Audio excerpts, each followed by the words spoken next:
This is the Let's Talk podcast with authors Bill Watkins and Corey Piper. Conversations about life, faith, and culture.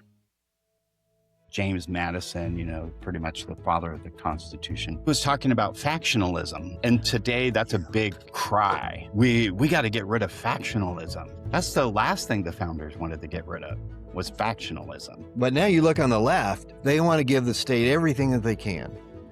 They think state is the solution to all of our human woes. We're your saviors. So you give us your vote and we will give you a great life. Well, that's never happened any time in human history. It's never happened. His grace is sufficient. Sometimes when we get so discouraged with ourselves and our weaknesses and the things that we're prone to, we go, how could God continue to love me? But his grace is sufficient. He puts his arm around me and says, let's go beyond this. All right. Well, welcome back. Thank you, Bill. It's nice to be here. Good to see you again, Corey. I was thinking about this podcast, and one of the things that we want to show people is that you can really just talk to each other. You can have disagreements, but you can engage each other. You don't have to get upset even if the argument isn't going your way. That's okay, because the goal should be to pursue truth, and truth isn't something that's just for me. Truth is something that fits all people. The thing is we have a lot of people today who certain topics they get very prickly about: identity, aspects of sexuality and sexual behavior, politics, especially if Trump's name is introduced. How crazy people can get, and they just will write you off. They'll just stop listening. Yeah. I've become Hitler to some people that are lifelong friends. It's really sad. Yeah, that's a great conversation in and of itself. But there seem to be a lot of barriers to being able to just talk to someone and to listen and to allow them to express what they think, how they feel, and for us to be able to do the same with them. And there remain an openness to really hear one another and not just be sitting here as they're talking and thinking about how you're going to criticize them, how you're going to come down on them, or whether you're even going to keep listening to them. And that's bothersome. I mean, there is a human tendency to want to defend ourselves, but there should be a greater drive to want to understand another person and to want to pursue the truth together, not just on your own. And that's what this whole setup is about. Let's choose a topic. Let's talk about it. Let's pull it apart and put it back together. And if I'm saying something that you disagree with, you have the freedom to chime in and say something.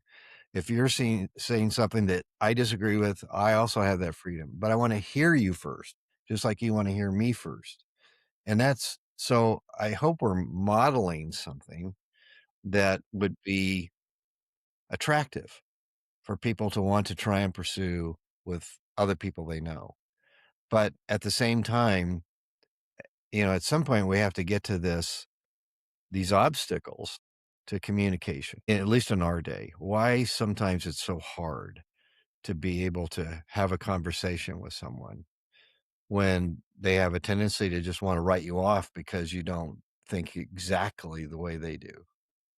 Well, I think we talked a little bit about that in our worldview issue. You identified why we have these divides. So we're speaking across each other, speaking about the similar factual pieces of information, data, but we're interpreting them completely different. We're coming to different conclusions because our worldview has a strong influence on that. So that was one of our earlier episodes called Worldview. So people should listen to that, trying to understand what it is that causes these divides. And then if we do understand that, the point of it is now we can talk. Like, okay, you're coming from a worldview of there's many gods. So you may be a um, pantheistic viewpoint that the nature is God, that the universe is God, and we're just aspects of God. Well, now we can have a conversation. Yeah, I think there is definitely that intellectual side to obstacles to communication. And worldview is a great way to kind of sort through that and better understand it and know how to engage with someone who's of a different worldview, and even recognize that they're coming at the discussion from a different worldview. But there's also this psychological and relational side of things, and I think some of that has to do with morality too. There are if someone is feeling really guilty about something that they're doing, let's say they're having an affair, okay? And you're unaware of it. And then you start talking about the importance of being faithful in marriage. Well, that's going to hit them in a very personal way. You Mm. don't know that. You don't know why, they might get upset at what you just said, but it's a trigger for them. And it's a trigger for them because they may want to justify themselves. They may want to try and rationalize that behavior in some way. And so they may see you as coming off as judgmental and condemning when you're not doing that. You're just expressing your understanding of marriage. When partners marry, they agree to be committed to one another and to be faithful to one another. And that means not looking elsewhere for a partner when you've already got one, or to look elsewhere for sexual entertainment when, you have a partner you've committed your sexual being to. So it's that kind of thing that I'm talking about, where there might be something going on with them morally that makes them more sensitive to the topic, or they might be dealing with a family issue, and maybe they think they're in the right, and they kind of run roughshod over other family members on it. And then you talk about family and how important it is to communicate in family and to be open with each other and so on. And he doesn't want to be that way. He wants to have his way in the family. And so he finds what you're saying offensive. There's that kind of thing goes on. And oftentimes, if we start a conversation with someone and we get into certain topics, we may not understand why they're responding to us the way they are. Hmm. And they might even just shut us down because of where they are. And it doesn't necessarily have anything to do with the person who's chosen the topic to talk on it. It has more to do with the one who's was listening and then has chosen either not to listen or to engage in an argumentative way. It's we have to understand that we are talking with fellow human beings who have a history, and they have to deal with. They have a present that they're also working with, and we don't know all of it. I'm not all knowing, you're not all knowing. And so sometimes we're going to walk into uh, a, a minefield and not realize that we're in one until the other person reacts. Yes. I've walked into a few of those before, but being a teacher, that is one of the things that scripture warns us about. When we Yes. talk a lot, there can be a lot of opportunity to mess up, Yes. to say the Yes. inappropriate thing. Yes. And I think that's part of it is we don't know what is going on in somebody else's life. And I get a little bit distracted in a conversation when I know that somebody has had problems and they're being very lectury about the misbehavior of other people. So Yeah. there needs to be some humility in the nature of those conversations. Yeah, I've sinned. I've done things. So to be having judgmental is not the right word. I found that's overused. Condemning is really the demeanor. Of course, we're supposed to judge. We're supposed to assess. the value of something or how horrible it is or how good it is and assess that. That's the nature of judging that I think we're supposed to engage in. And Right. everybody does, even if they say they don't. But what we're supposed to avoid, I think, is that condemning part of that. Don't be judgmental in that sense. And so Well, that interferes with conversations as well, I think, yeah, when we I come think it across as can. condemning. I think when Jesus says, "Do not judge, lest you be judged," I think he's talking about judging hypocritically, like what you were talking about. Where you're accusing somebody of this great sin, but you have sin in your own life that you haven't dealt with. It might even be a mirror image, of Yeah, the sin that you're condemning, but you're you're putting all this guilt and shame on this other person when and not accepting or not even dealing with what you've got going on in your own life. And so we need to be careful with that. But at the same time, if if let's suppose I'm dealing with someone, I know they've engaged in an extramarital affair, and I'm talking with them, and I can say, I believe that what you're doing is wrong, but I understand the tendency. I get it. I've been tempted. I haven't fallen prey to it, but I've been tempted. I know others who have been tempted. It's, it can be a difficult thing to adhere to the commitment that you made, but just because it's difficult doesn't mean you shouldn't keep it. yeah, And just because you think it might feel better not to keep it is no reason to give up on it and walk away from your commitment. So, right, you make a commitment in sickness and in health and so on and so on. There's an understanding that there's gonna be adversity, right. and you have to keep that commitment through that adversity, no matter how much you might want to let go. So, we can help someone, we can challenge a wrong with an element of sympathy and empathy, but we still have to challenge the wrong.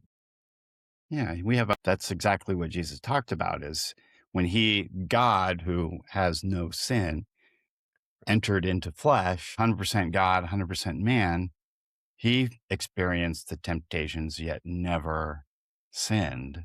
Right. So I wish I could say why? So we have a high priest. What's that? I wish I could say that. I know. I know. Yeah. And there's those moments in your life where you go, I think I've arrived. I think I'm strong enough to outlast any temptation. Right, right. I'm on the mountaintop. And then 2 seconds later. So it's, pride comes before the fall, all that kind of stuff. But we are just having to recognize that we are in a state of sin until the ultimate redemption comes Mm, along. Our spirits have been redeemed, but yet, and the flesh is going to follow. There's going to be the resurrection someday, the brand new heavens and earth. And so that's going to be the reconciliation of the perfect spirit and the perfect body. And it's just going to be all united as one without sin. We look forward to that day. But in the midst of this, Paul's words are really true. His grace is sufficient. Sometimes when we get so discouraged with ourselves and our weaknesses and the things that we're prone to, we go, how could God continue to love me? But his grace is sufficient. right. And I think that means my understanding of that is he puts his arm around me and says, let's go beyond this. I'm going to work with you more. He doesn't, I feel like the way the world tries to kill Christians and kill Christianity is this assault on, ooh, look at you guys. You aren't perfect. You make mistakes. Ha, you say you're supposed to be perfect and therefore you are a hypocrite. Why should I believe you? Because you struggle and so do we. And you try to say that if you become a Christian, you won't struggle. So, and you do. So why should I be a Christian? That seems to be the logic. And I've even heard people that have grown up in the church look at Christians I totally get this because I've grown up in the church and I've looked at Christians too, is wow, I've seen non Christians behave better than Christians. I know what Christians really are doing. And I see that non Christian over there with more of a conscience than that person who claims they're a Christian. So it is a matter of testimony and it's a matter of witness. But the one major flaw in it, and we could probably pick this apart a little bit, is the assumption that Christianity claims that you're going to be perfect once you become a Christian. I don't see that in scripture. I see we're made perfect in the presence of God and we're allowed to get into heaven because Christ is perfect for us. But I don't see this magical transformation where we will never ever sin again that some people try to imply would happen to somebody who becomes a Christian. No, They ignore the sanctification part and all. in fact, in First John, the Apostle John says, if you say you're without sin, you're a liar. Yeah.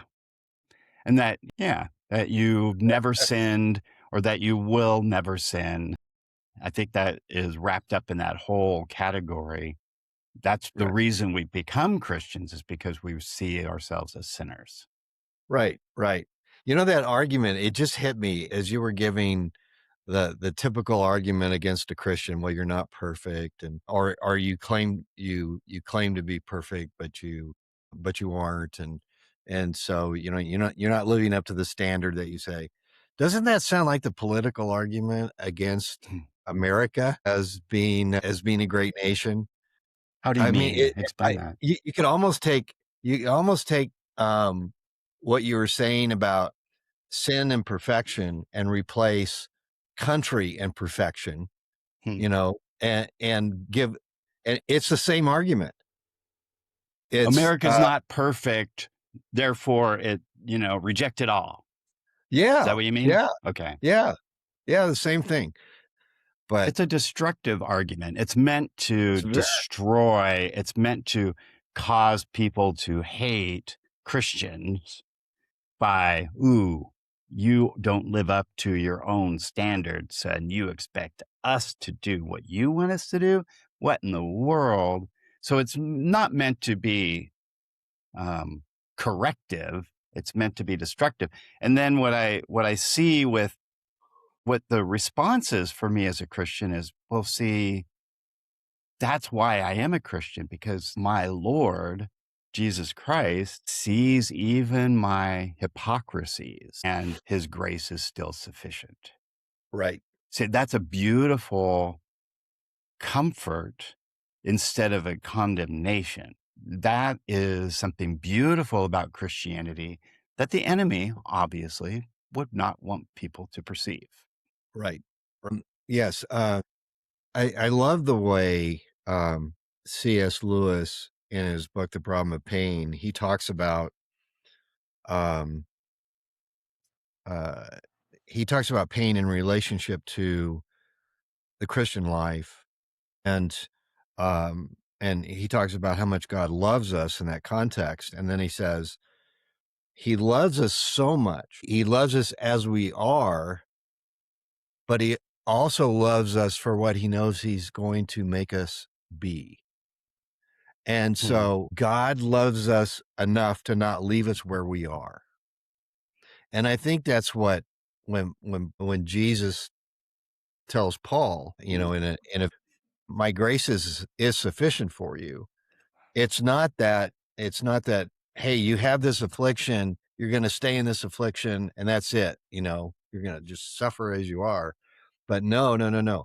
I am going to help make you better. I am going to move you closer to who I am and what I am through this affliction. The affliction isn't the point. It's what God is going to do through the affliction. That's the point. And I think if I can go back and make the parallel with, say, music, when I taught drums to kids, I'd have them play a certain pattern on the drum set and play it over and over and over and over again.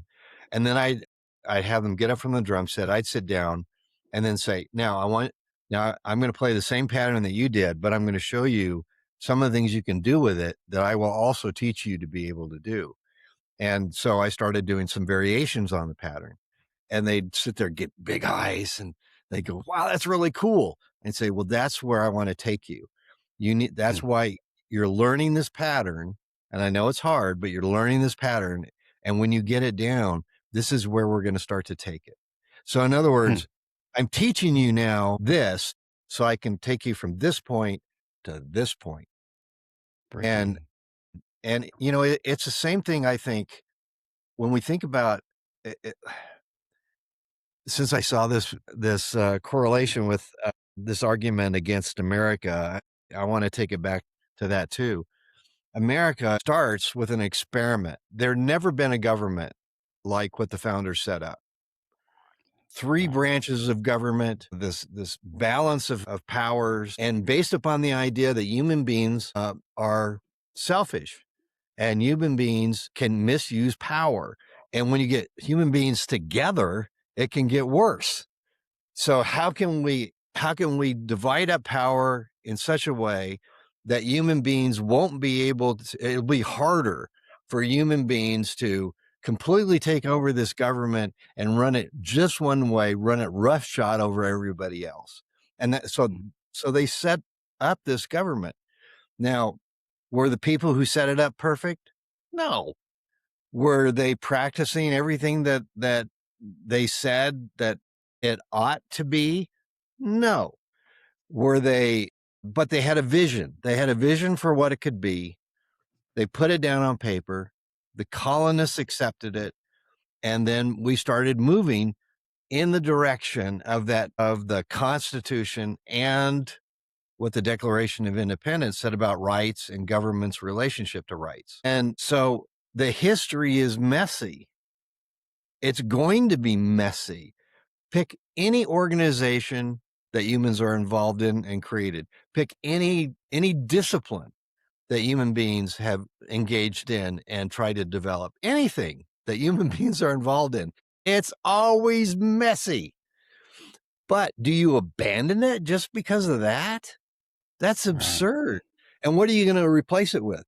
Another human That's the question. organization that's going to have that's going to have similar flaws because it's got human beings engaged with it. And it'll likely be worse. What are you going to replace it with? A communist ideal?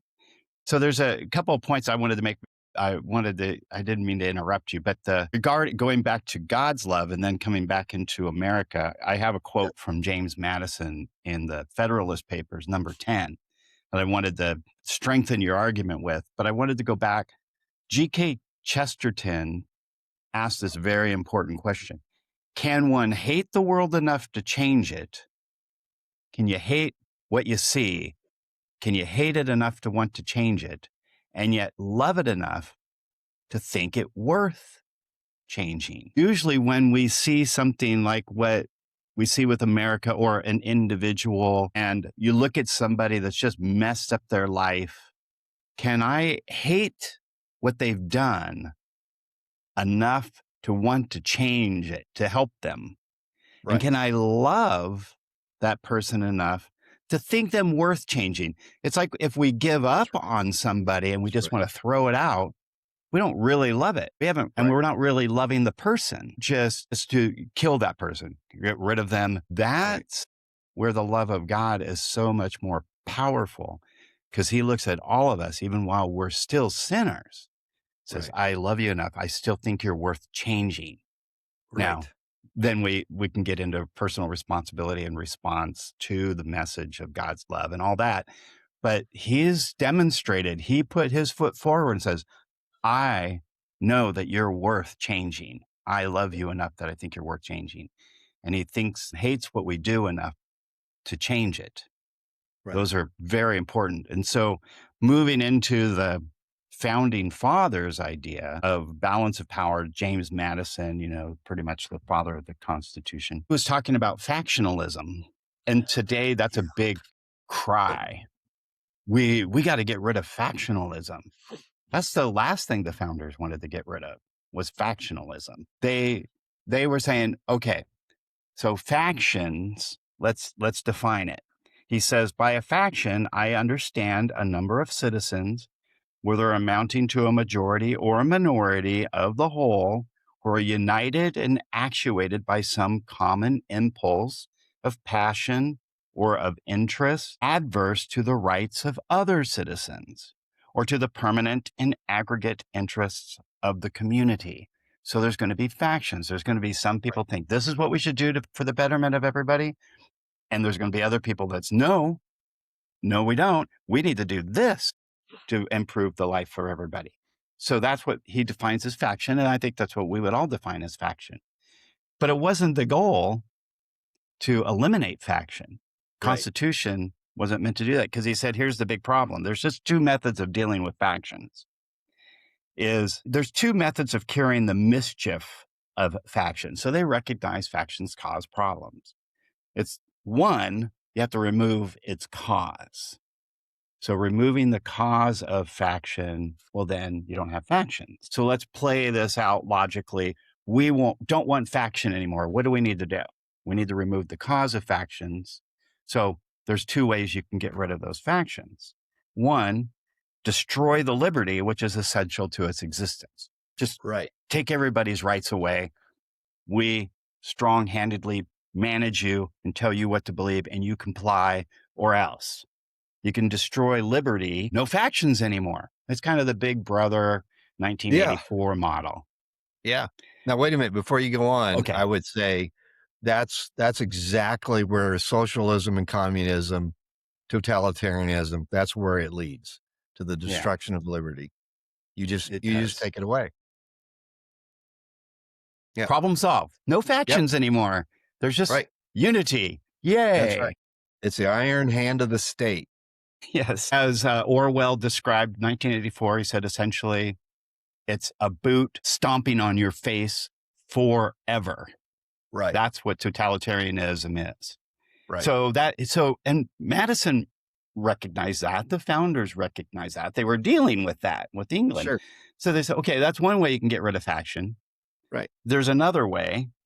One is by destroying liberty. The other is by giving to every citizen the same opinion, the same passions, and the same interests. So how do you give everyone the same passions, opinions, and interests? I think that's the quest of the modern media, is let's control what people believe, what they're passionate about, what they're interested in.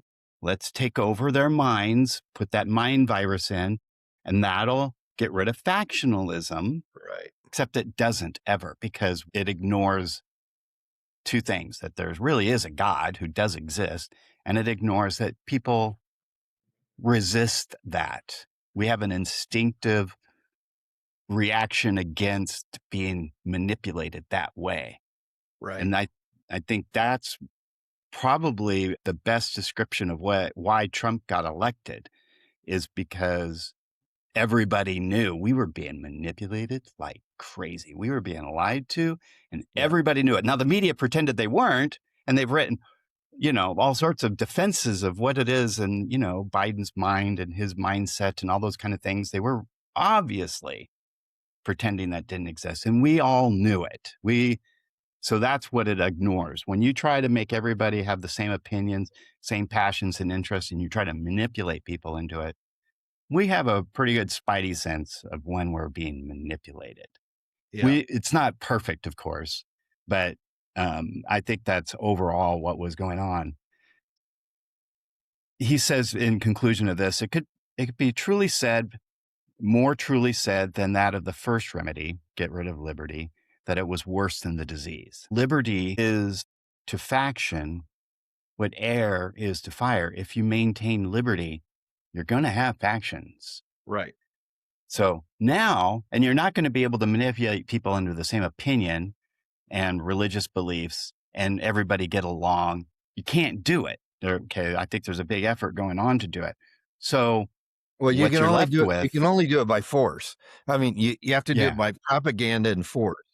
And propaganda and force. Yeah. And that's something that Hitler recognized in Mein Kampf. That's what he argued for. Yeah. You got to propagandize. You have to take over the education system. And and then for those who won't comply, you have force.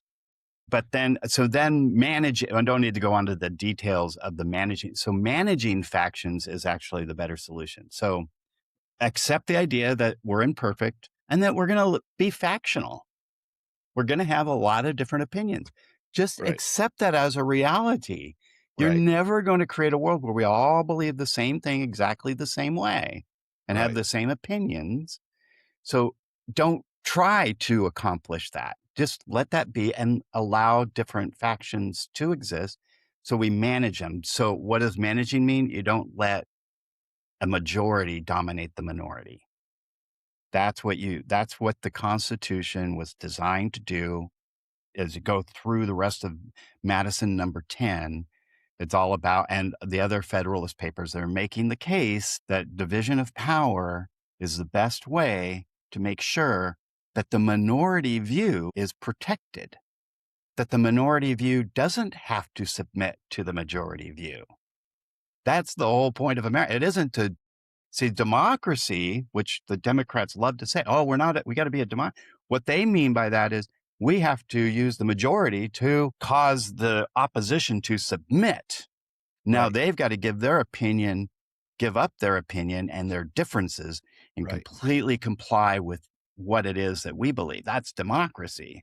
Right. That's the opposite of what the Constitution was to do was no, that little minority group over there that has a different belief than the majority and says that's wrong and I disagree with that, they're protected. They're safe. You can't punish them. You can't get Right. rid of them. That it's protecting the minority, Right. not Yeah. protecting the majority. Yep. Yeah, absolutely. Thanks for bringing that up. That was I had some of the Federalist Papers in mind too when I was sharing. It's just what the founders recognized is that it's human nature for people, at least human nature on this side of the fall of Adam and Eve. It's human nature to have difference differences, different different viewpoints, different interests, different drives, different conceptions of the whole. We're going to have those. So since we're going to have them and we don't want tyranny, then what kind of a government can we form in order to allow all those differences to coexist and not want to just kill each other? We got to give vent to that, but do it in a way that's more orderly, that can be managed and not lead to chaos. And that's what they did. Now, the thing about this kind of experiment is the people have to be committed to it.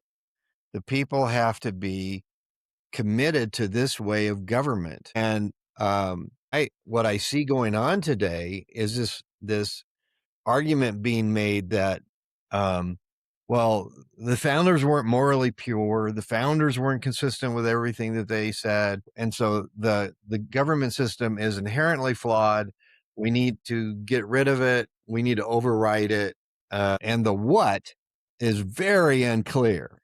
And that's usually what happens is if you want to get rid of the old and you want to bring in a new, you either are going to be very explicit about what you want for the new and hope that enough people are going to embrace it that you can bring it in, or you're going to be vague about it, but vague in a way that tries to indicate that you're actually being more patriotic, more consistent with the founding principles and so on and so on when you're really not. Yeah. But it's the obscurity, the vagueness of it all that allows people to come alongside you. And then you build this coalition. And then you tell them after it's too late what you're going to do. And that's what I see going on. It's that second option. There are a few people on the left who are saying, this is the kind of government that we want, but they're not going into a lot of detail. But they're giving you at least some kind of a target that they're aiming for. But there are a lot who aren't. They're just vague. They're trying to slip it in. It's much more deceptive. And Well, and then the other side of it is to make this equivalence claim, and the equivalence claim is, um, no side has a corner on truth, but my side is better than your side, so my side needs to win. And the founding was wicked, so we need to make something new. So you go from equivalence to moral superiority. It's the I most see what you're saying. bizarre. It's the most bizarre bait and switch I've ever seen. But this is what happens. And the irony is the very people who are making this claim have no moral basis to make any moral claims at all. They haven't really made the case either. Their side that their point would be superior to the way it is now. No, no, not at all. I mean, they have to distort history. Number one, they've got to do that Yeah. in order to try and justify their claim. They have to be obtuse about the moral claims of the different sides. They have to do that in order to get their equivalence claim. And then somehow they have to exalt themselves as the ones you have to pay the most attention to, and the ones who are in the right. And so then they become moral arbiters. They become the standard of what is moral. And yet this standard that they're claiming to uphold, they have no way to anchor that standard, because most of them are coming from an atheist or agnostic standpoint, even as a kind of skepticism, but they think is a moral relativism, which is just a closet absolutism. They're coming from that. And and so there's no anchor for their moral claims. Like if I said we should be a democracy, okay, the word should is telling you there is a moral claim being made here. This is what we ought to do. We should do Okay. this. Well, what's that anchored in? In what? What's the moral case for a democracy? Yeah. And they never make one. They said we were founded as a democracy. Well, that's historically false. We It weren't. is. That's In true. fact, that's one of the things the founders were arguing against. They Yeah, weren't arguing for it. They exactly. saw the inherent weaknesses in a democracy, and one of the things is that the majority would run roughshod over the minority, and that's exactly what some people want to do today. Like what you said earlier, they want to hold the power so they can push down everybody else and compel other people to either embrace their view or suffer political and criminal consequences. Well, human imperfection is a part of the deal. We Right. get that. So that's why we have so many representatives, other voices. That's why we're a republic, not a democracy, because now we can engage in a debate. We can point out that that factually is untrue. Therefore, your conclusions about whatever it is your arguments for are false arguments. They're founded on trash. And so they don't have any substance to them. So your Right. conclusions, we just ignore it. The founders did that all the time, even at the Constitutional Convention. All that was going on. People fighting back and forth and expressing stupid things, and other people expressing wise things and sorting it all out. It's just a reality of life. We've got to live with the messiness. And Right. that's what I think is so important that we accept as a society is the messiness of the discussion, and that it takes more effort than just being the cleverest with the one liner or the cleverest with the meme. Right. Yeah. Well said, Corey. Well said. How can I put this? In the current political context, when I look at what's going on the left and what's going on the right, there are you always have, even in political parties, you always have people who are farther to the right than others, farther to the left than others. You always have that. And even in churches, you'll have some people who are firmly orthodox in their theology, but then there'll be others who will take minor matters and become fundamentalist about those. Like, well, We have to pay more attention to how we're dressing, and we have to pay more attention to how we cut our hair, and we have to pay more attention to, these things. But those are side issues to the main issues. And that happens in churches, it happens in organization, any kind of organization. It also happens in political groups. But when as an American, when you look at a political group, I think you look at the extremes, and as long as the extremes are not influencing the people who are focused on the main things, as long as they're not influencing that, they're you can pretty much ignore them. I mean, you might engage with them if you want to personally, but as far as the political atmosphere is concerned, what what the fringes say aren't very important. You focus on what's on the people who understand where the center of their party holds, and those are the people that matter the most. Yeah. But what we have going on the left is we have the extreme taking over the main. They're becoming the main voices. Their positions are becoming the main positions.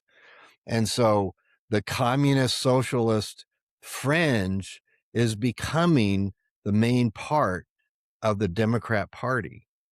Now, I'm going to make this confession on this podcast. I have been praying for years that the Democrat Party would collapse. I never imagined that it would collapse this way, but it is collapsing, and it's being overrun by an extreme left that is counter to America for at least a century, which is communism and socialism. And communism and socialism are really the same thing. They come from the same roots. They come from the writings of Karl Marx and the failures of his theory to try and redeem whatever they can from it in order to put one party in power. That's the goal. And now I see the Democrat Party being overtaken by its extreme. You can't say that about the right. Whatever you identify as the extreme, and MAGA is not the extreme. That's ridiculous. No.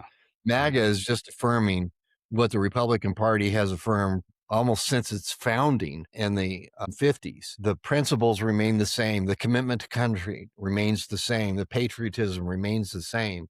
The focus on human dignity and being anti-slavery and so on, all that remains the same. The focus on the family, all that it's all part of MAGA.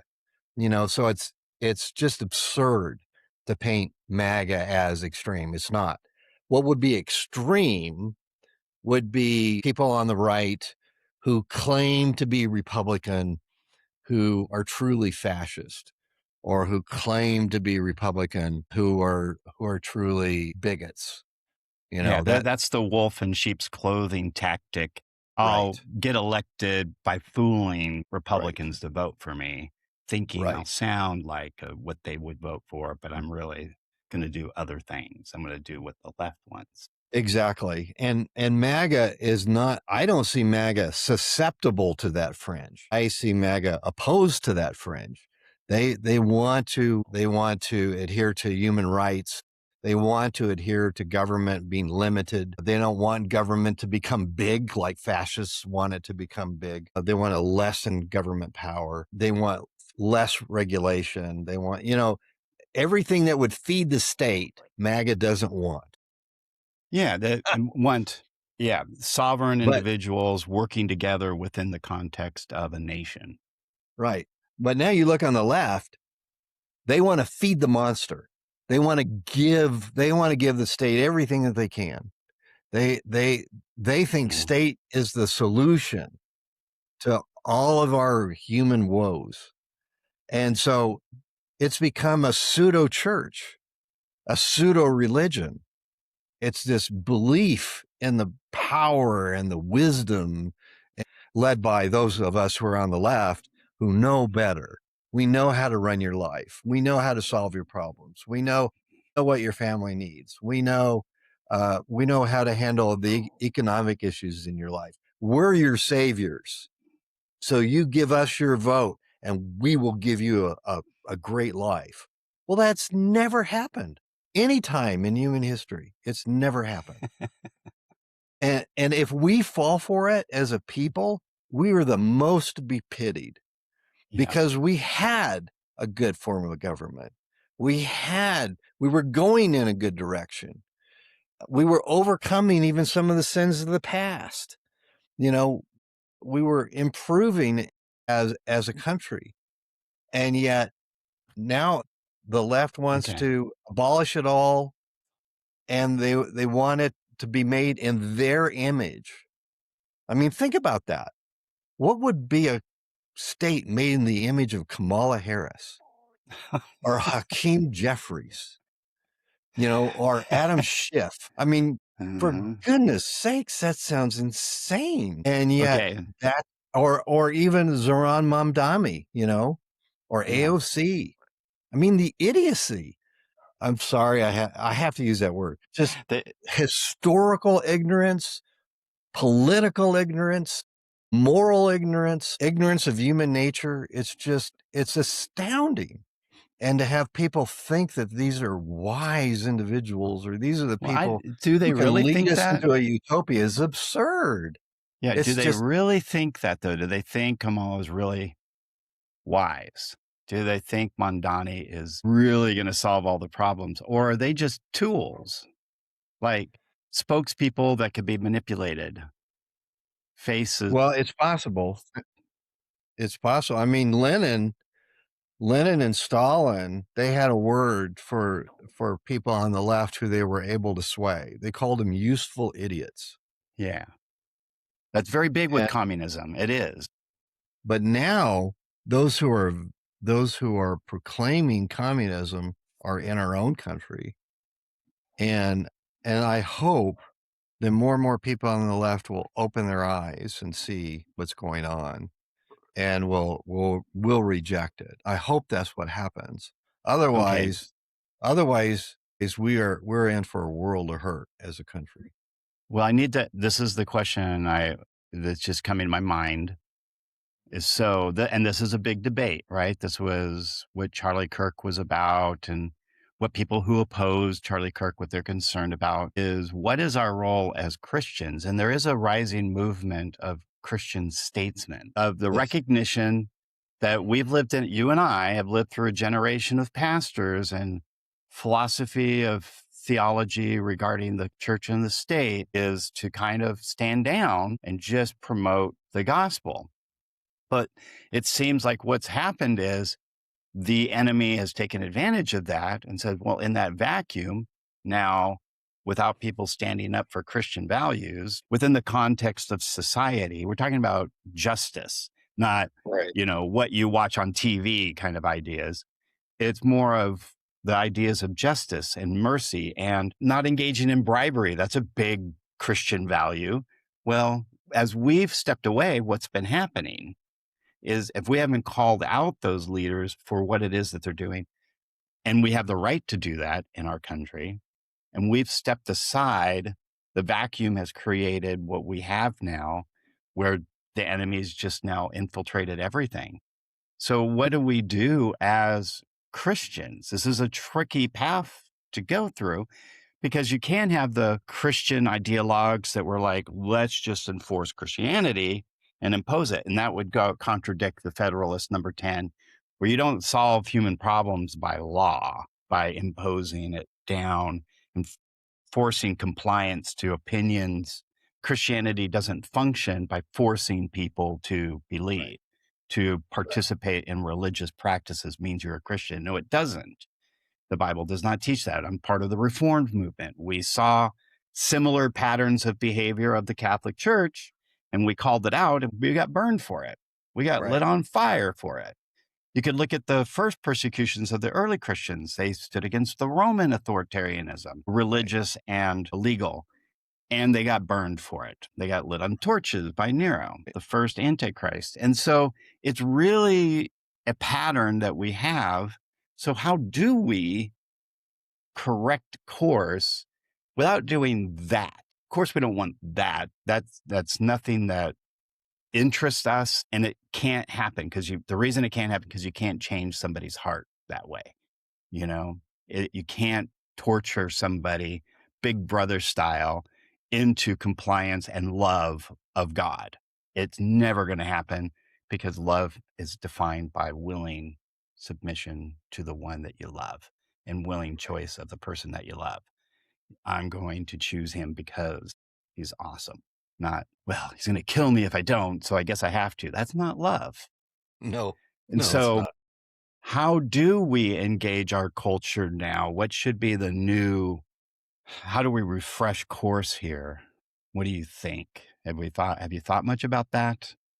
Yeah, I have, and I have a lot more thinking about it to do Yeah, too, it's one to of be honest. those. But I think I really think the founders can be a guiding light on this.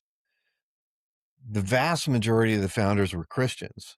You know, there were maybe a couple of deists in the mix, but most of them were Christian theists, and they were Protestant. Most of them were Protestant Christian theists, and so they had a good, solid understanding of human beings and both the good and the bad, and that's why they developed the system of government the way they did.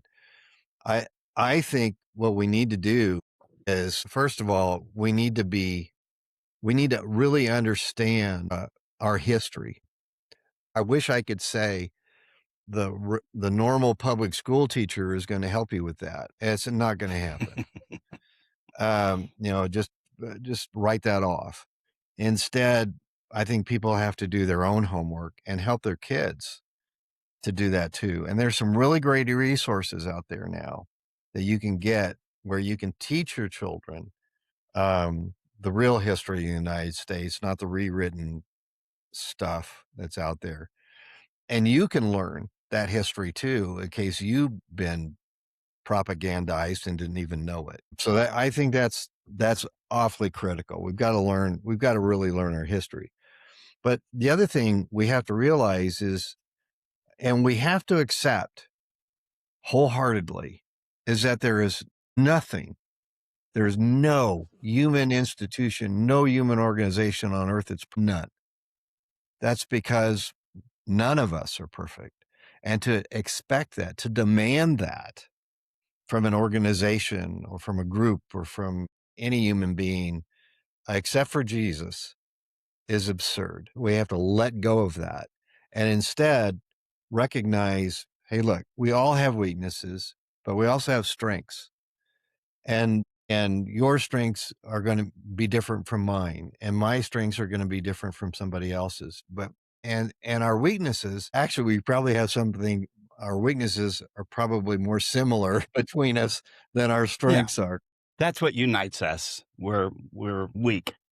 Eh, we're We're flawed. flawed. Yeah. Yeah, we're all flawed, and just accept it. You know, and it's fine. It's okay. I mean, it's not okay in our standpoint with God, but because that has to be dealt with, and it has been dealt with on the cross, and that's what Christianity presents. But at the same time, we can be stronger together if we focus on the right things. But that gets back to not only knowing our history, better understanding human nature and accepting it for what it is, and not trying to make it more than it is, but also recognizing that groups of us can be better than just one of us, but they can also be worse than just one of us. Hmm. Just because we unite on something doesn't mean that we are uniting on something that's really worthwhile. So we have to have some idea of what is good and what is bad. And we have to have it anchored in something that goes beyond culture, that goes even beyond goes beyond my human desires and your human desires. It has to be greater than that, deeper than that. Otherwise, we're building on sand. It will shift. It will always shift. You know, if you ask somebody on the left, what kind of society do you really want to create? What do you really want? really listen to the answer and make sure it goes beyond bumper sticker comments like, well, we want everybody to enjoy their human rights. We want to have everybody embrace unity and liberty. Okay, so what would that look like?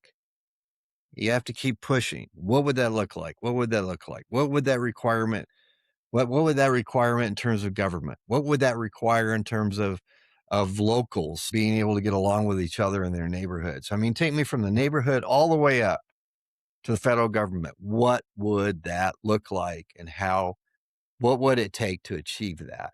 And see if you Hmm. get any specifics. I think the specifics are going to be rare.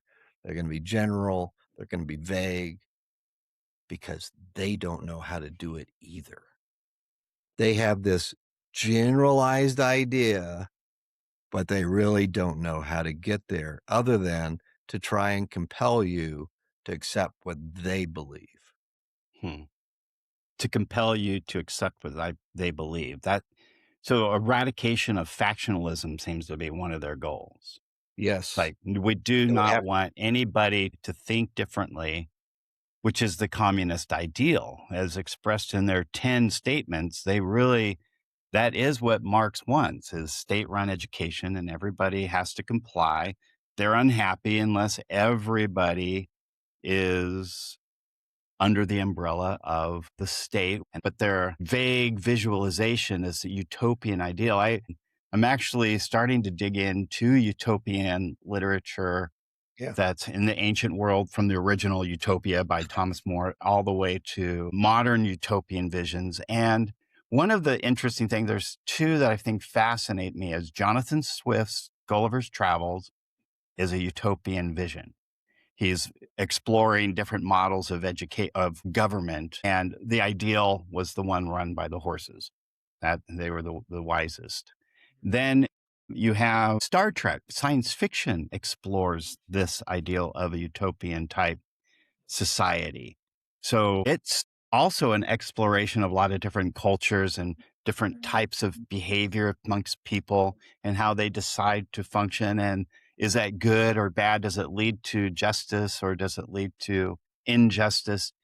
And then the Federation, of course, itself is a model of, hey, no money. We're not governed by personal gain anymore. We're just governed by doing our job. Just so it presents an entirely new structure. So it presents this, and I even see Elon trying to interact with it that way. Cashless society, kind of everybody has a basic income, and which means that really nobody has any income. It's just you have what you need, and that's okay. And all that kind of stuff. It's like he's designing a society that looks like Star Trek's model of a utopia. And so this is a longing of our hearts to kind of go, well, what would be the best way for us to function together? What would be the coolest, most amazing way? And I think the Christian answer is, not in this world will we ever achieve any of those dreams. No, Be- no. It's we can strive and strive, but there's always going to be some, and even in the Star Trek episodes, it's always going to be somebody that messes it up. The Arthurian legend. It's great. He figured it out. The round table, and it gets destroyed. It's humanity is going to destroy. The evil is going to overwhelm any of our efforts at doing what's right. And so there's that component, part of the nature of reality that we have to deal with. And there's always going to be a destructive part of it. Well, We're never going to achieve it. Mm. well, and even this notion, let's just play with this for a minute. Even this notion that, okay, so if you had if you had the income that you need, not just to live, but enjoy some entertainment now and then, and to be able to get some nice gifts for your family every once in a while. Let's suppose you had that kind of income. Does that address everything that you need? How about your curiosity? How about your ambition? How about your drive to either become a better person or to, explore aspects of your world that other people may be blind to, but you're beginning to see? It doesn't address any of that. It reduces human beings to economics, Mhm. 'Cause, you yeah, I know? can So imagine a world without jobs, like, that's one of the things that he says is like, "Man, we won't have to."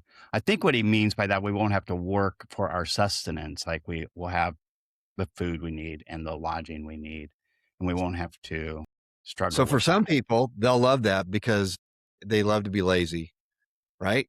I think most of But us would. there are other people who, I mean, how many times have we heard a story of somebody who they retire and then within the year they die? There was something about work that fed them that they enjoyed, and when it was devoid of that, they didn't know what to do with themselves, and they lost interest in life and died. And to say it's gonna be a jobless society, well, who's gonna, grow the crops? Who's gonna Exactly. mine the metal? Is it really Right. just gonna is he saying really robots are gonna do all of those things? No, It's they just gonna be can't. mechanized, and it reduces these activities to simple mechanics, not Yes. working with the weather, struggling through, enduring, all the things that humanity brings to the struggles we have. It doesn't take that into account. Who's gonna fix the machinery? Well, if Right. nobody's working, Right. how is that gonna you have robots to fix the robots? It's like, I don't the concept seems is this utopic ideal that sounds good when you just say it, and it's like, "Ooh." But when you really start, like you're saying, when you look at the details, you kinda go, "It falls apart Yeah. completely." And so I love that our Constitution and our founding fathers recognized that and took into account humanity's flaws in designing the Constitution. And I think we're living that to this day. The reason our country is still in existence, the reason that we elected somebody like a Trump, and that in a few years we're going to elect somebody that's completely opposite Trump, not a liberal necessarily, but somebody that's going to be maybe not quite as caustic or that aggressive or that powerful or that whatever it is that you want to define him as. I'm not trying to say it's a negative. We need somebody strong right now. We do need a strong Yeah. leader, but we're not always going to need a strong leader. So we have it as a society, we adaptability to what it is that we see as necessities, and not everybody's going to agree. And we have to be okay with that. We have to be okay with that. That's what's killing us is this. No, you have, like, on the left, no, everybody has to love abortion or else we aren't going to work with you at all. If you don't love abortion and you just think it's the bee's knees and the greatest thing ever, and you're out. There's no way a Democrat can run for office in the Democrat Party and not love passionately abortion, which is why I think some of the Democrats, like a Robert Kennedy, not necessarily the abortion issue, have fled the Democrat Party because it was like, no, you have to totally buy into our medical health philosophy or else you're out. And he didn't. So he was Right. out, even though he Right. lines up on all these other things. So that's where MAGA is a bigger tent, really, because I don't think Trump cares about any of those minor issues at all. He really is trying to stay focused on something bigger. But that is not the way the Democrats are organized at all. So, as a Christian, I think one of the things that we have to present to the world is this foundational idea that there is truth and reality that transcends just our personal opinions. Yes. And most religions have that as a basis. So it's Yeah. not just exclusively a Christian ideal, but this philosophical stance that you and you and you and you define your own personal reality, and we all have to accept it and put up with it and love it. That's destructive to any society because everybody is doing what they think is right in their own eyes. That's the major flaw. Yeah. Now So how can you unify? right, right, right. So going back to what Madison was talking about factions, okay? Let's let's go back to that. And look at that in relationship to what you just said, because what you just said is a great description of what's going on, especially on the left. Okay, so people, if you know, if I'm being told to live according to my truth and you live according to your truth, we have a faction, right? If your Yeah. truth conflicts with my truth, we have a faction. So you represent one faction, I represent another faction. Now, the left wants to say there are certain factions that we love. We love the transgender faction. We love the pro-abortion faction. We love the homosexual faction. We love the vegan faction, Open whatever it borders. is. Yeah. These are the factions we like. These are the factions that we're supporting. Okay. Now that sounds like relativism, but it really isn't, because this is what's going to happen. Those factions are being used to divide up the whole, to divide up the populace, and they're being supported in order to bring chaos to the body politic. And so the left is coming in and saying, so they create the problem, number one. And then what they do is they come in and say, but we have a solution.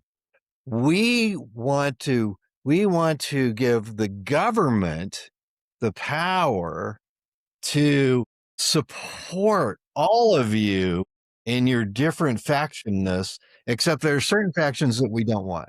We don't want the anti-abortion faction. That's got to go away. We don't want the anti-homosexual faction. That has to go away. We don't want, and so anything that goes against the factions that they support, they have to disappear. I mean, either have a come to the left moment where they embrace it and go, oh, praise you, you direct my life and all will be good, or shut up and go away. And if you don't do that, then we'll imprison you. But we're not going to honor you if you're against us. We're not going to celebrate you if you're against us. You have to be for all of the groups that we accept. But if you're against any of those groups, you're toast. So the state is going to get all the power. Now, what's going to happen? The more consolidation of power that state has, the less they're going to tolerate any faction that goes against them. And at some point, if they decide, since there's no overall moral guidance that they really have, they'll decide what's right and wrong at any time. And at some point, they may decide, these transgender people, they're just too individualistic. We can't have that. So we're going to get rid of that. And these people who are that are pro-abortion, you know what? We're losing population. We have to have population in order to either we need to become pro-life or we need to bring a lot more people into our country to boost the population so that we have the tax base that we need in order to continue to feed this state Yeah, government. we need human beings to be the batteries for the machinery, the Exactly. matrix. Yeah, Exactly. Yeah. You have to have money to run it. yeah. And you've got to have people that you can take the money from, because government doesn't grow anything but itself, and it only grows itself by being a parasite on everybody else. So what you'll see over time is you'll see that some of the groups that feel support now won't get it later. And They're being used.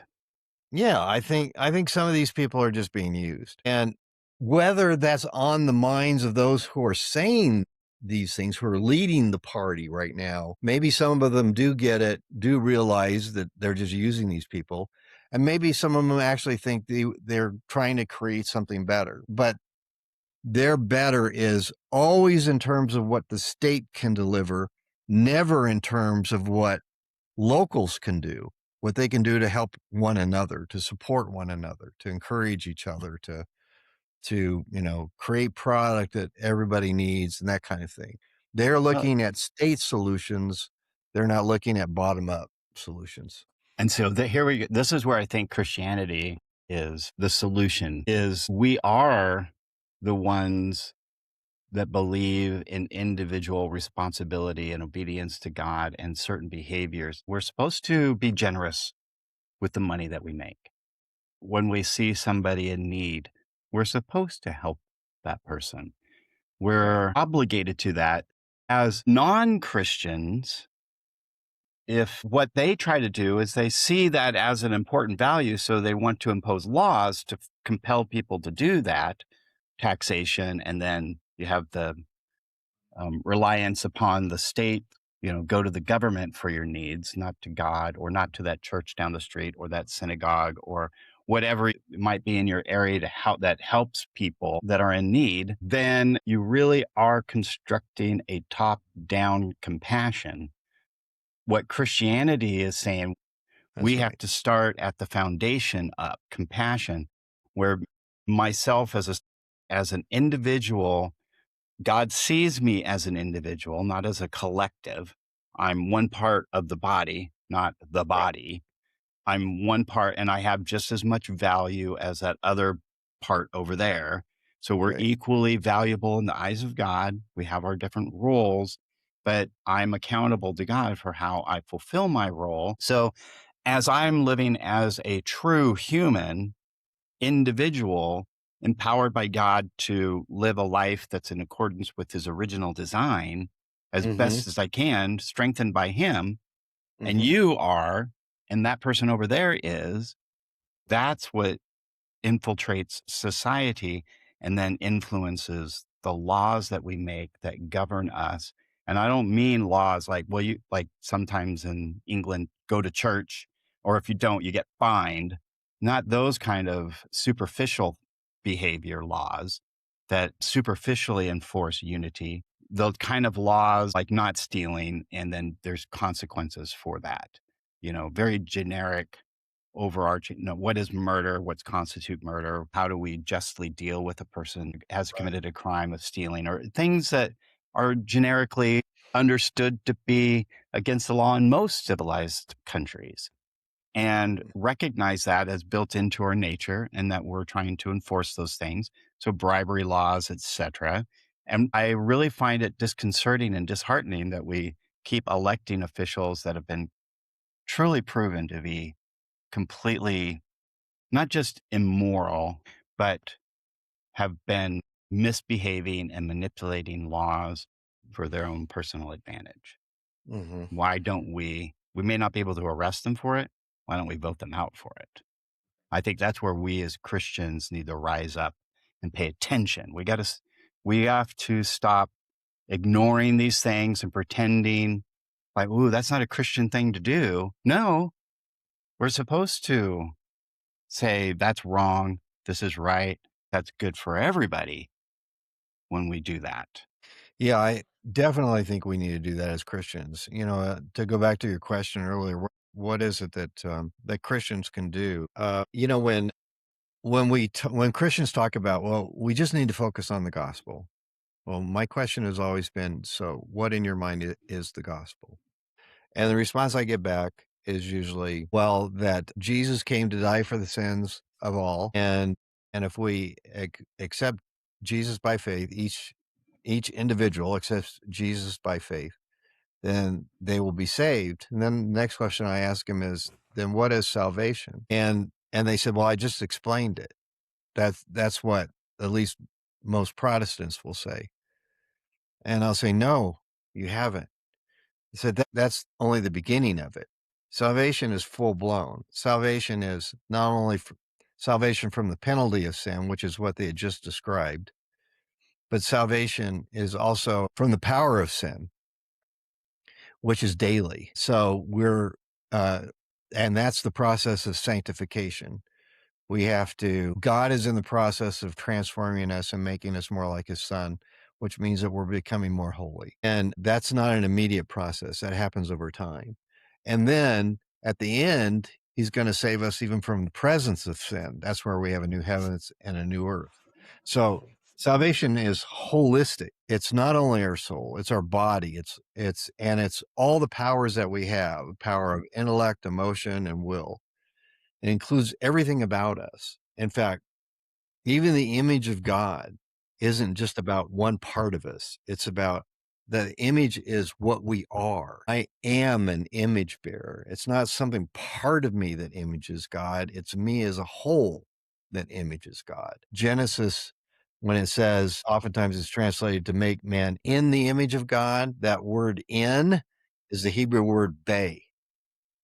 And bay can be translated as in, but it's also can be translated as as.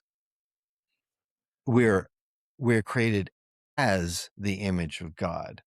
It's Uh, not it's not that there's something in us that's the image. It's that we as a whole are the image. And God saves the whole. He doesn't just save part of us, he saves all of us, all that we are. So let's unpack that. This is supposed to also impact our relationships, right?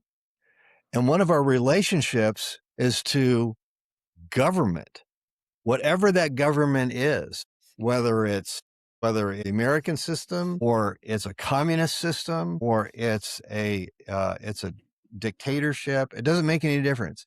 We also have a relationship to our government. What is that to look like? And how are we to do it in a way where we are showing that we are people of Christ? And so we care about this relationship that we have. And I would argue if you're a Christian in government, you should also be thinking the other way. I'm a representative of the government. What does my relationship as a Christian look like to my constituents? What should it look like in my legislative work to help not only people I represent, but the whole of the country?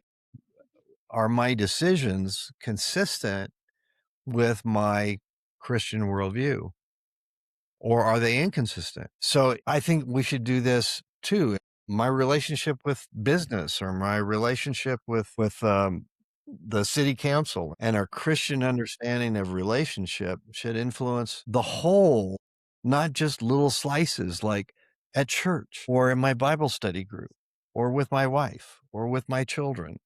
It's bigger than that. hmm. Just like the left wants to reduce us to economic man or to technological man or to under the state man, that's not who we are.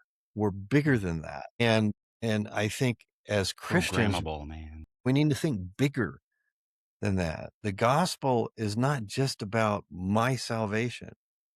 It's not just about my relationships, but it's about every Christian's relationships. And It's even our about, relationships beyond the church into yeah, society, we're salt and light within within the larger context of our communities. How do absolutely. we do that? Well, in America, we have the blessing of being allowed to vote and to manage things and to stand up for when we see injustices happening, that we Right. rise up and we say that's wrong. Like Abraham Lincoln famously said, to urge a strict observance of the laws, let me not be understood as saying there are no bad laws, not that grievances may not arise, for the redress of which no legal provisions have been made. It doesn't mean that all laws are perfect just because we say, well, let's be obedient to the law. I mean to say no such thing, that there are no bad laws. But I do mean to say that although bad laws, if they exist, should should be repealed as soon as possible.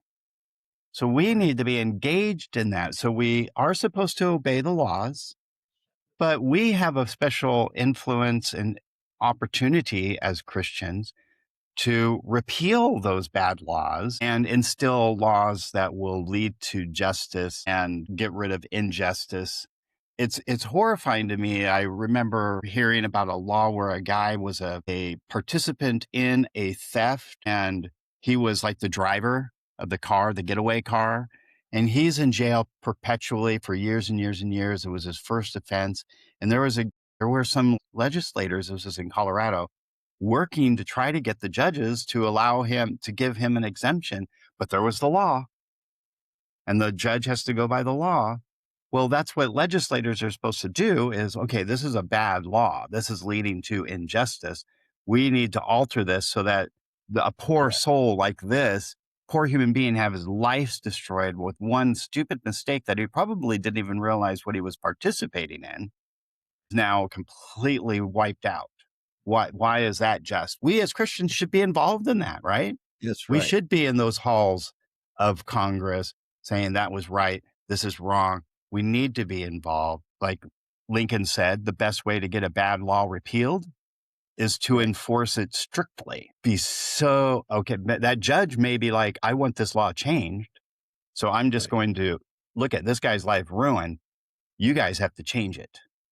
Right. So that we have to be involved in that. Otherwise, evil and people that are not Christians that have different value systems or just looking out for themselves, just how can I manipulate the system to benefit me and mine, which is what's been happening, is we need to be involved and say enough of that. Right. Yeah, and just like you can have laws that are overzealous, Yeah. you can also have laws that are inept. You know, they don't really um they don't really advance justice. Instead, they undermine justice. Like here in Colorado, they wanted to legalize prostitution, and they were doing it under the guise of protecting the prostitutes.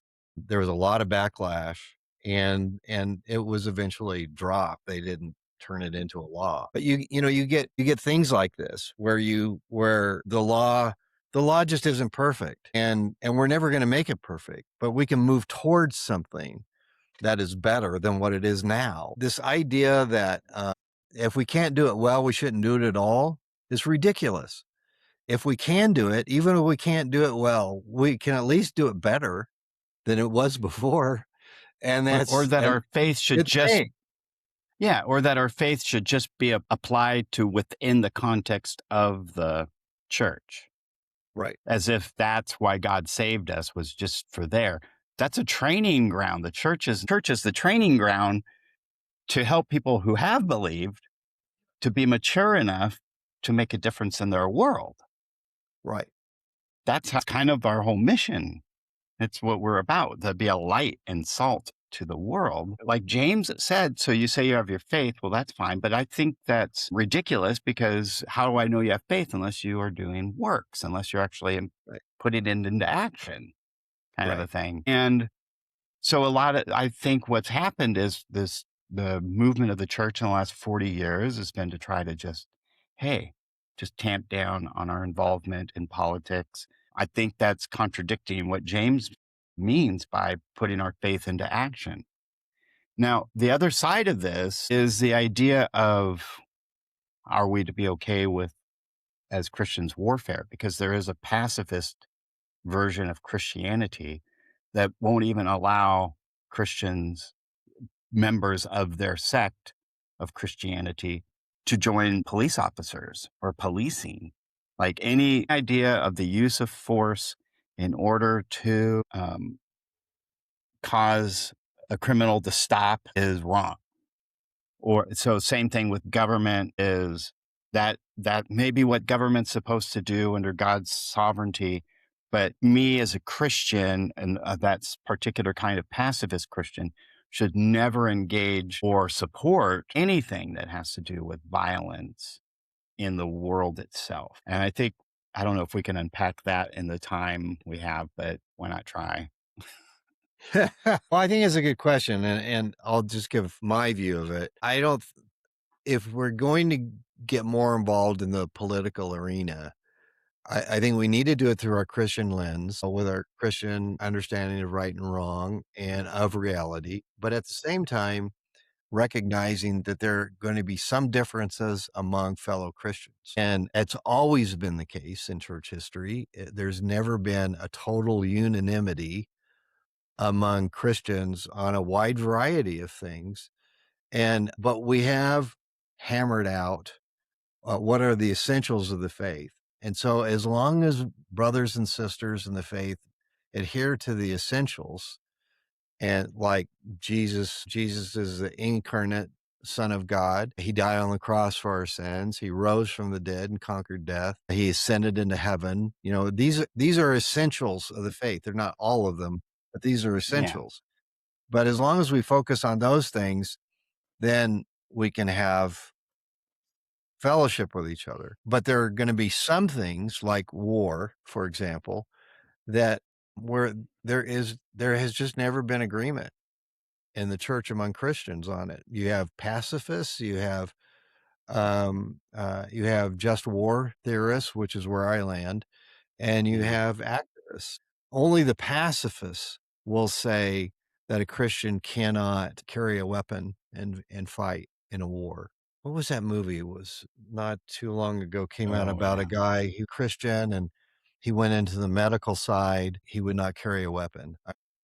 Hacksaw Ridge, that would be a representative of a pacifist, and what he did was wonderful. The kind of sacrifices that he made were incredible and inspirational, but I would say he was wrong about what Christianity would allow, but others would say, "I'm wrong." I think we have to be able to figure out a way to coexist and to work in the political arena with differences, but recognize that those differences shouldn't keep us from working together on other issues, even if on certain issues like war, we might be on different sides. Yes. So, okay, so the movie is Hacksaw Ridge Okay. 2016 by Mel Gibson, and it was the true story of Desmond Doss, who was a Seventh-day Adventist and a conscientious objector pacifist, Yeah. and he enlisted in the army as a medic. And that's beautiful. I would not disagree with that. I'm just glad that not all people are pacifist because Right. it's like universally recognized that a fully pacifist nation is just going to be fodder for that strong nation next to them. And so, does it really lead to justice to be a true pacifist in the ultimate sense? And those are great philosophical discussions that we can have within the context of our salvation within the church. And that's why I can be okay with the United States fighting in wars, because I do believe that is a part of the responsibility of a government to protect its citizens and to engage in war, just like I have the right to protect my family. A government is like me. It's like it has to be protecting its family. That's part of the responsibility that's built into the nature of things. Romans 13. They're God's ministers for justice. Right. They're God's vengeance even. We think Right. vengeance of God is only in the future after death and judgment day. But no, God has set up systems Right. of vengeance, Right. meaning justice, not vindictive, but justice within the context of the government and national sovereignty and individualism, just like he set it up for me, an individual, to protect my family and to provide for my family. So the more I think those are Christian values that will lead to a better society for all. I think the church is supposed to talk about abortion and the values associated with life. That's where we're supposed to talk about it. But there's been this movement of no, we don't want to offend anybody and we don't want to get political. That's not political to talk about values. See what I'm saying? The church should be the forefront of making the case for life and not be intimidated into silence by the issue being politicized. So churches should be on the forefront of talking about values and how those form into behavior in society at large. That's where we're really going to make the change so that those girls won't ruin their life by taking a pill that's going to potentially harm them. And also you're going to have on your conscience the death of a soul, of another person, that really does have an effect on the soul of humanity and soul of society. So I don't think we necessarily need to always get involved in politics, so to speak, but we need to talk about values that will influence politics. And I see a lot of churches that just avoid those topics, but it's not political. It's a values thing. And that's what we're supposed to be about. You expressed a lot there, and I want to walk through it because I think what you're raising is really important. First of all, as in order to tackle these moral issues, whether they have to do with the identity that someone takes, like transgender or homosexual or whatever, and then the sexual component, including the product of sex, a baby, all of that is a part of what Christians should be talking about. That goes at the heart of who we are as human beings, how we should understand ourselves, how we should live with ourselves and with one another. And it goes at the heart too of a Christian understanding of of God, his creation, what he has laid down as moral and what is immoral. So Christians have to be involved with it. How do you deal with it? When I think the more people who come to Christ and then are taught what is good and what is right and to pursue those things, that's obviously the best. And that's going to be the most long lasting solution to this social problem. But law is also a part of it. I don't care what a non-Christian says, law is always moral or immoral. Hmm. There is, there are like, we have laws against murder. Well, that's because we believe taking the life of a human being in a way that's unjustified is murder. So murder is a moral wrong. It's not just illegal, it's immoral. We enshrine moral law all the time. Uh, and so to think that you can somehow keep morality out of law is absurd. Yeah. In fact, even all those talk about justice. Well, justice is something that also or is supposed to come through the laws that we accept. And justice is definitely a moral virtue. It's not something that's just random. So I think it comes through conversion. Changes in society come through conversion, can come through law, because law can be a teacher. Even the Mosaic Law, Paul talked about it being a tutor to help us to understand what sin is and what's wrong and to guide us to what is right, including in this case, the one who is right, which is Jesus. So I think both, it doesn't have to be an either or, both are good things. What I wanted to get at is your understanding of these, like someone believing in abortion at being uh, uh, a religious thing. I hope it isn't. I hope I I hope it doesn't go that deep. I hope it's more a matter of something that someone has embraced in order to get out of a bad decision that they made or in order to justify themselves or, something like that. I hope it doesn't go as deep as a religious conviction. Because what I understand that to be is that you are centering yourself on something that you consider to be an ultimate. It's your central commitment to either a being or a standard that flows from that being that you're committing your life to. I hope it isn't that serious. If it is, then the only way to change someone like that is there has to be a conversion, not just in worldview, but in heart. Yeah. And I'm hoping it's not that deep. What So that's one thing on the Fair enough. religious. I'm not sure I would frame the whole thing as a religious thing, just because of my understanding of what a religious commitment is. But the other thing, and I know I do this once in a while I've heard you use this language. I hear other Christians use it, and certainly non-Christians use it all the time, is the word value to talk about morality. And it used to be, we talked about virtues. The language was like the virtue of courage, the virtue of moderation, the virtue of honesty, the virtue of temperance, and so on and so on. These are morals were couched in terms of not only right and wrong, but of virtue. And these are virtues to develop your character and your moral outlook and your moral commitments. Value is more loosey goosey.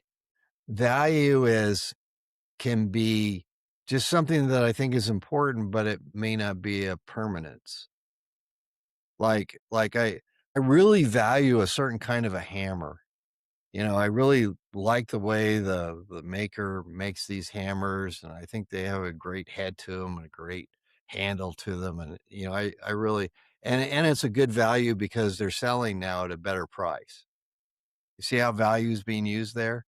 Yeah. And and that's the way a lot of people will use that word when they talk about morality, is they value something, they think it's important, but that's more of an individual preference than it is something that is applies to everyone.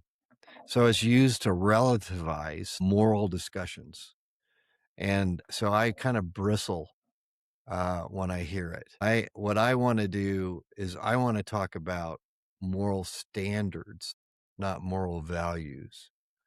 I want to talk about moral virtues, not something that someone would prefer or they like or they think is more just than something else.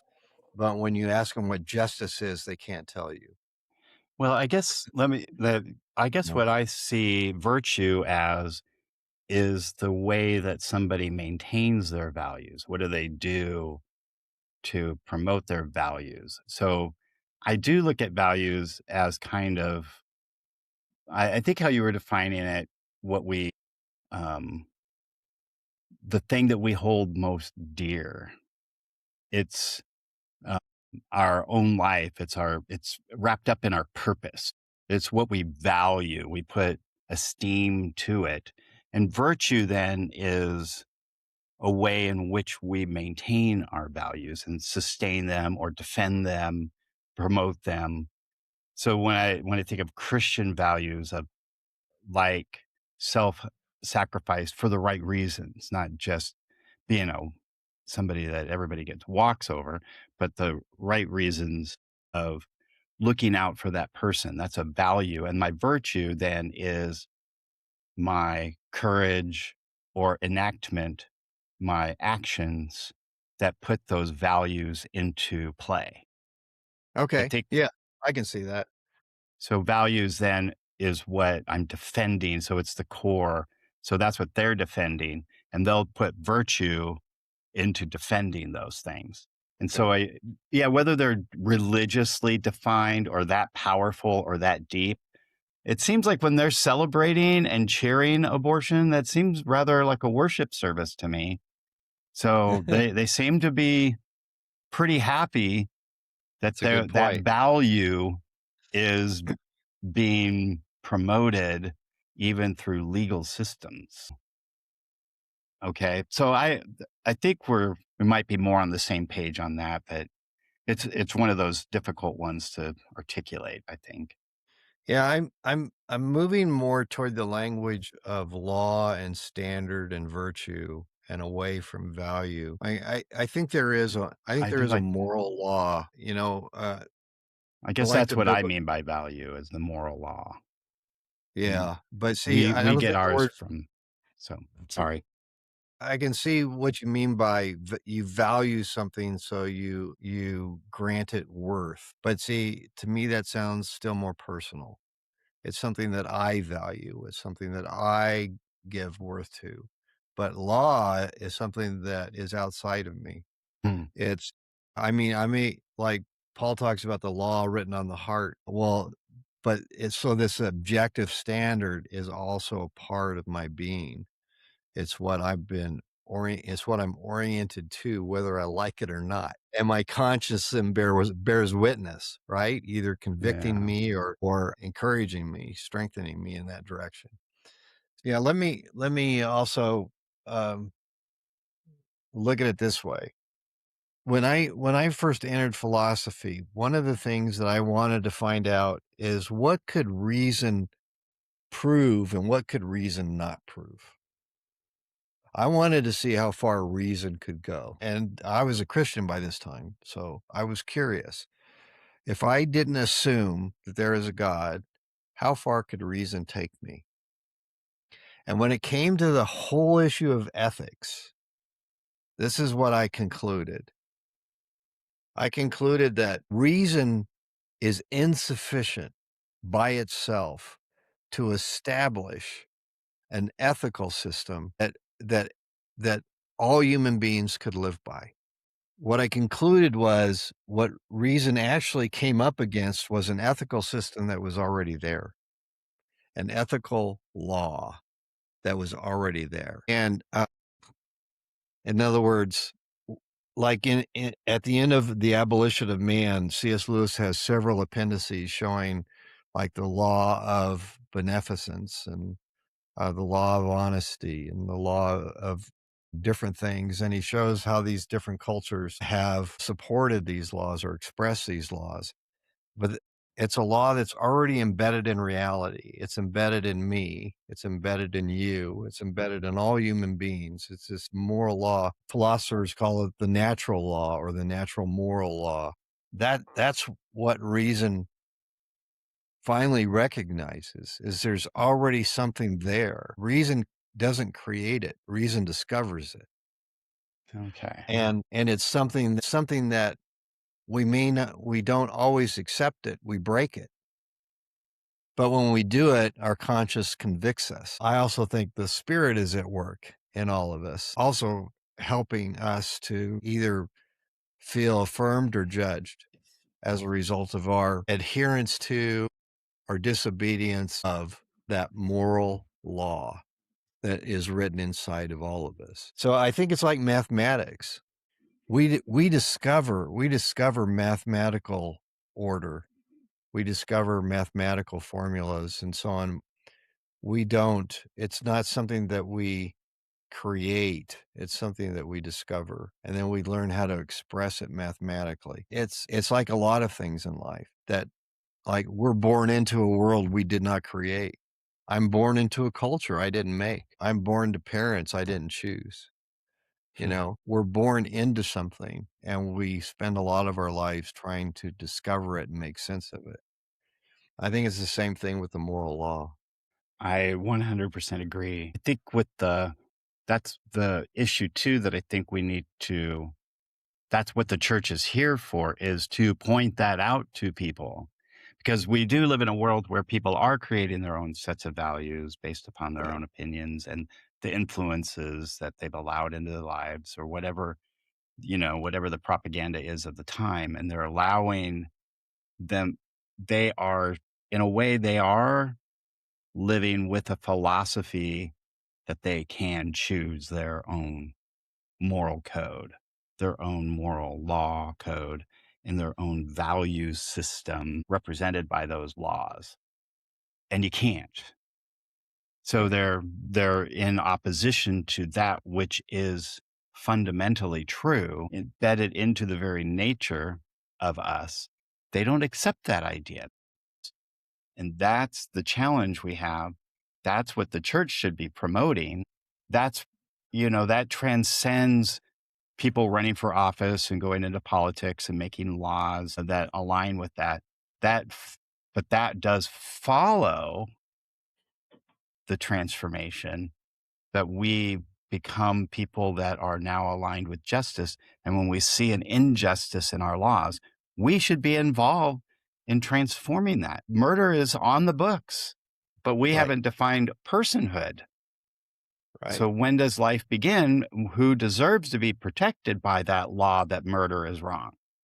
It's not, you know what I mean? It's Mhm. like that's a value. It's a moral code that transcends our own personal opinions about things. And that's, Right.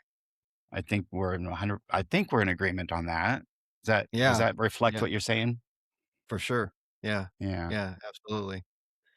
Yeah. These are great topics. These are big topics, and Yeah. they're so important to what is going on today. I really think to kind of wrap up this discussion, I would say that at the heart of what's going on in our country today, a lot of these debates that have become politicized, it is part of a power struggle to remake the country to Hmm. in the image of one particular party and the strongest voices in that party. But it's also working off of a very flawed understanding of human nature and a moral standard that's going to constantly shift. It's it's built on convenient absolutes right now. And the absolutes are abortion good, and homosexuality good, and transgenderism good, and so on and so on. But that will shift as more power goes to the state. It has to shift toward less individual expression and more conformity. So whoever thinks that the state is going to protect their own individual idiosyncrasies, they don't get it.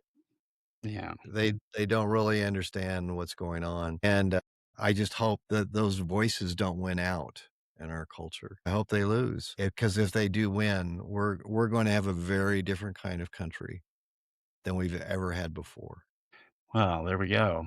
Well, let's unpack that in the future. And now let's go ahead and wrap this one up. But Sounds thank good. you for your wisdom. God is the one that's truly sovereign.